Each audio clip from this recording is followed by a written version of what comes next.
Okay, here on Metal Talk, we're here at the Shepherd Bush Empire. Late tonight, Thin Lizzy are playing.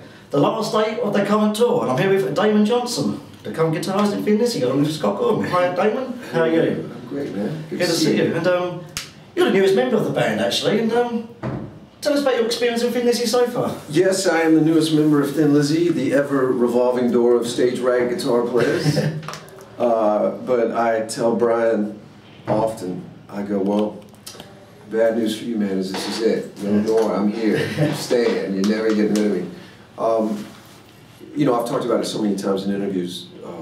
Thin Lizzy changed my life when I was a kid, you know, so it's just unfathomable that, you know, I would become a professional and, you know, start my own career, and then the road would lead me to this, and to have this chance to play with Scott, who's always been an idol for me, a hero, as well as, you know, really Brian Robertson and Scott. That lineup just, it changed my life, man. So, but I've been here long enough that it's, you know, I feel like a member of the band now, and I'm not quite so starry-eyed. You can look back at some of the YouTube footage from a year ago, and I definitely have this sort of like, holy shit look on my face. Tell us about your first experience, the first night you played with Thin Lizzy. Where was that? Yeah, that was down in San Antonio, Texas. We had, I think, 2 days of rehearsal, and you know, it wasn't a lot of time, but I kept assuring, Scott and I spoke on the phone a few times, and I just said, look man, I love these songs. I'm not going to tell you I know them all yet, but I said I love them so deeply. I said, you just send me the, you know, he sent me an audio tape of, I think, of Vivian, so I could hear all the parts. The different parts. Vivian Campbell. Vivian Campbell, he started it, and so it was great, man. Vivian's a monster player as well, so it was nice because it saved us a lot of time. I could work out the harmony parts, but it was surreal, just surreal, you know. The lights go down, the siren goes off, and there's the sign on the backdrop, and you know, Ricky looks at me like, are you ready for this? And, you know, it was a night I'll never forget, and you know, there've been dozens of just timeless shows since then, man. And what was the first Thin Lizzy record you got into as a youngster? Well, I saw the original band. They played in Alabama, which is where I still live. I was basically lived there my whole life. But I went with my friends. I was 15, and we went to see Ted Nugent, and we didn't know who the opening act was, so it said on the sign out front, very special guest Thin Lizzy, and all I knew was Jailbreak, the song Jailbreak. And I was like, oh yeah, these guys are supposed to be really great. And you know, man, when Phil hit the stage, it was like seeing Elvis. I mean, for me, it had that same impact, not just because it was a rock show, but because he had that charisma and that almost indefinable Q factor. The magic touch of the spotlight on his face. Oh, come on, man. That spotlight hit the bass, and he started shining on all the girls in the audience, and me and my friends were like, I want to do that. So I, you know, I went out the very next day, and I bought Live and Dangerous and Johnny the Fox. Those were my first two. Good starting points. And then the very next day in another town, I found Bad Reputation and Jailbreak. Oh, fantastic. And then you add Black Rose to that, and I tell kids all the time, like, that's all you need. You can skip any other bands. You have those 5 records, all the diversity, all the great lyric writing, all the different dynamics, it's all. Yeah, what do you think of Phil's lyric writings? He's like very poetic, isn't he, in many ways? And not many lyricists, especially in rock, have come anywhere near him in many ways, have they? No, and I think that more than anything else is what separated him from everyone. Is, you know, he embraced the stage, and he loved being a rock star, man. But at the same time, he was equally as, I think, inspired and influenced by deep lyric writers like Dylan and Van Morrison, and you know, and you know, I really don't know if that came. I'm sure his Irish heritage had a lot to do with that. You know, so many great folk songs are in that legacy. So it's just a unique combination, man. And you would think, it's been 30 years since, you know, the last Thin Lizzy record. You would think there would be, and I know there are some great bands. There were some great Irish bands that kind of come from that same sort of historical reference, but no one like Phil. Yeah, because I think Lizzy, they weren't just heavy rock, you know, those sort of they've crossed the boundaries in many ways, haven't they? You know. Well, they cross so many boundaries, and for me, as a young musician growing up in the South, in America, man, I think there was a real commonality between Thin Lizzy and some bands that I was equally influenced by, like the Allman Brothers, and like Leonard Skinner. And even when you get into some bands like Little Feat, man, the chord progressions were a little more sophisticated, man. It wasn't just, you know, A, D, and E. There was, Phil knew how to throw a minor seventh chord in there. You know? And the guitarist made the guitar sing, if you know what I mean. Oh, come on, man. It's difficult for you in ways, in some ways, is it, or not? Well, again, the music has been such a part of my life for so long that it's almost an extension of me. And, you know, when I joined the band, everyone was so cool, the whole band, but Brian and Scott said some amazing things that I was just not prepared for. You know, Scott, you know, he loved my guitar tone, you know, the sound of my amp straight away. And Brian could tell that I had a lot of blues in my background. You know, like everybody else, any young player, you know, I went through my phase of wanting to be, you know, Mr. Fast and two hands on the fingerboard, but, you know, I haven't played like that, man, in 20-something years. Fantastic. So it's a great compliment, especially coming from Brian, because he's got a real blues, you know, influence in his musicality. So you say you've been in the band just about a year now, I think, and so what's it been like the highlight for you so far? You know, has any like gigs really stand out for you? There's been several, man.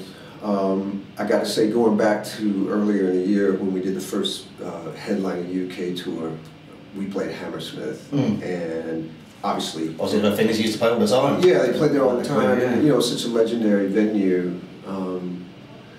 But I don't think I'll ever forget for the rest of my life, you know, walking out on the lip of that stage and playing the guitar solo in the middle of Still in Love with You.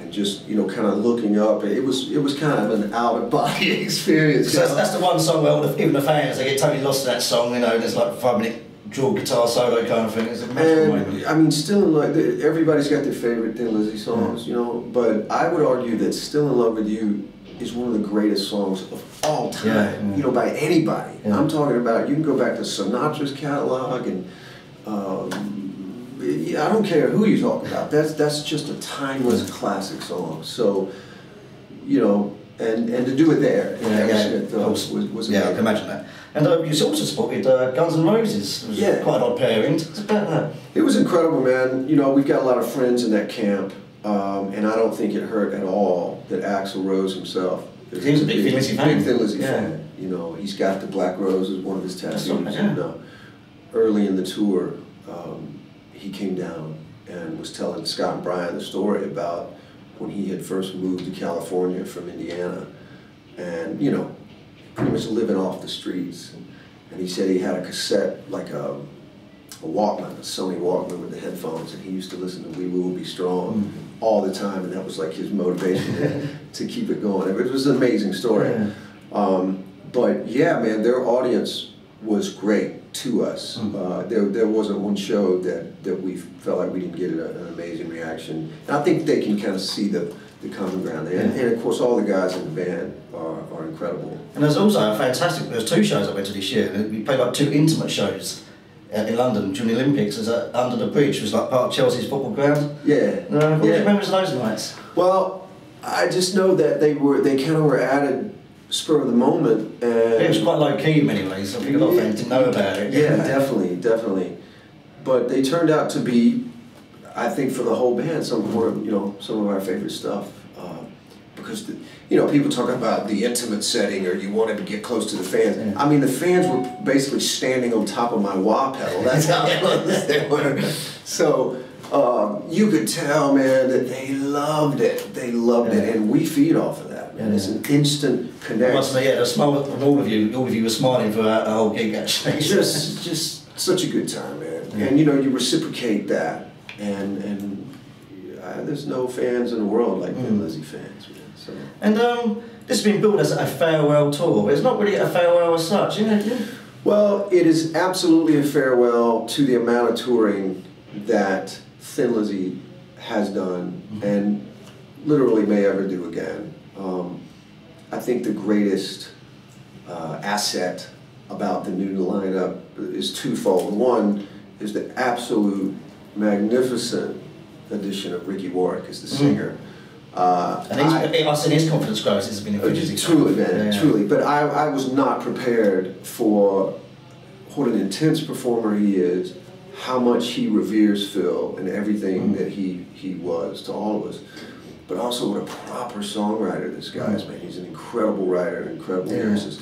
But then the other part that was key was having Brian Downing back on the drums. You know, Scott has toured with some amazing drummers in the last, 15 or 20 years, but, Brian is a stylist. I have many dear friends that are professional drummers, and they hold Brian in the same reverence that they do John Bonham or Mitch Mitchell or any of those guys. So to have him involved was key. And I think for all of us, Brian definitely, and I think for everyone, to do 100+ shows a year, man, that's a lot of touring. So the short answer is definitely a farewell to that, those numbers. So will Barnaby continue with the band after this or not? There'll be some dates. There definitely will be, man. The band is too good. Exactly. The band is just too good. The fans have spoken. You say the fans have spoken because in many ways the fans have been crying out, please get in the studio and make an album. Right. But because you are making an album, it's not going to come out as the Thin Lizzy name, is it? So yeah, it's really an amazing story if you think about it, man, because it was a real, the fans were certainly divided, and we were always somewhat conflicted in our own mind about whether to do it or not.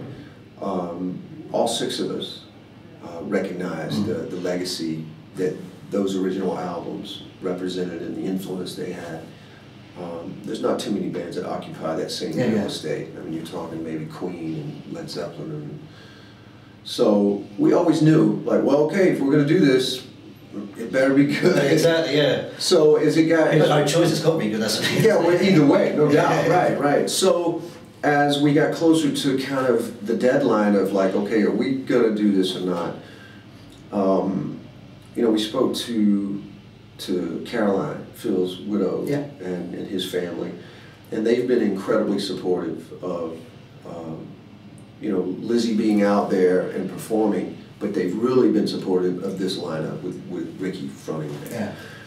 And even they expressed some doubts, just like, we don't know. It's one thing to tour and play the classics. It's another thing to write some brand new songs, put the name Thin Lizzy on it, and there's not one Phil Lynott composition on there. I understand. I totally. If I wasn't in the band, I think I would be on the side of, I don't know, guys. So when the album is made and you go out on tour again, was like, that's a double-edged sword. How do you do it? Because like Thin Lizzy, the name sells tickets, kind of thing. Yes. No, we realized that. To anybody that's like, well, these guys are just doing this, it's a cash grab. Well, they can't say that anymore because we're definitely going to tour. We're going to tour under another name. Certainly, people are going to know that this is the guys that have been Thin Lizzy for over for 2 years. So when it comes to touring, will you start from scratch, like as a support act, and only play new songs, or would it be a mixture and set? I think we'll mix it up, man. Scott Gorham has been in Thin Lizzy his whole life. Yeah, well, I said before. I mean, he has, and he's been out touring as Thin Lizzy, even over the last 15 years or so. And so I just think it would be fun for the people in the audience, to hear this new record. Don't miss this. It is the classic Thin Lizzy sound. A lot of harmony guitars, a lot of that great kind of vocal phrasing that Phil influenced multitudes with, none more so than Ricky. Ricky loves Phil's writing and his phrasing and all that stuff. So I think it'd be fun, man. Play 6 or 7 songs off the record and then play 5 or 6. There's nothing like making a challenge for yourself and. No, I mean, come on, man, and especially here in Europe, man, you always want to be on the road in the festival season. So if you're doing a download or you're doing a sonosphere and you've got this captive audience, to be able to pull Jailbreak out of your pocket, or The Boys Are Back in Town, and it's like, and we plan to be incredibly, incredibly active, working it in the press and getting the word out there that look, this this is the guy. And out of the band, obviously Vicky's a songwriter. Who else would write the songs in this? You know? Well, everybody's been writing. Yeah. You know, I am really fortunate, man. I come from I've been a songwriter now for over 20 years, and before I played in Alice Cooper's band, I had my own band in the United States called Brother Kane. Oh, of course, yeah. And Brother Kane put out 3 records for Virgin, and we had a lot of success at rock radio, and we toured with a lot of bands. So I think the combination of, Scott's unique, definable style that just sounds like him and it sounds like Thin Lizzy, with Ricky's deep commitment to lyric writing and his punk background, and then my sort of, I guess, southern melodic thing. You mix all that together, man. It's fantastic. These songs are incredibly strong. Have you decided on a name yet? Can you say that yet? Or we decided on a name. Yeah. We have given the exclusive on this to the guys at Classic Rock, and the good news is I think we're only like 1 week away from them. I don't know if it's going to be online, if they're going to print the magazine out, but yeah, it's coming, man, and we're ready. We're excited to like talk about it. We're excited to play the songs. We played some of the songs for a couple of those guys. Yeah. And I loved their reaction. They were like, "Oh, thank God, it's great." But I'm anxious for you guys to hear it, man. I think you're going to be really pleased. I'm itching to hear it, so. Very I look forward to it. Well, Damon's been fantastic talking to you. I'm looking forward to tonight's show. And, well, man, it's great. Looking forward to what my first 2013 brings. My first Shepherd's Bush show. I'm excited, man. Good. All the best. Thank you very much. Cheers. Cheers. Thanks, man. Thank you.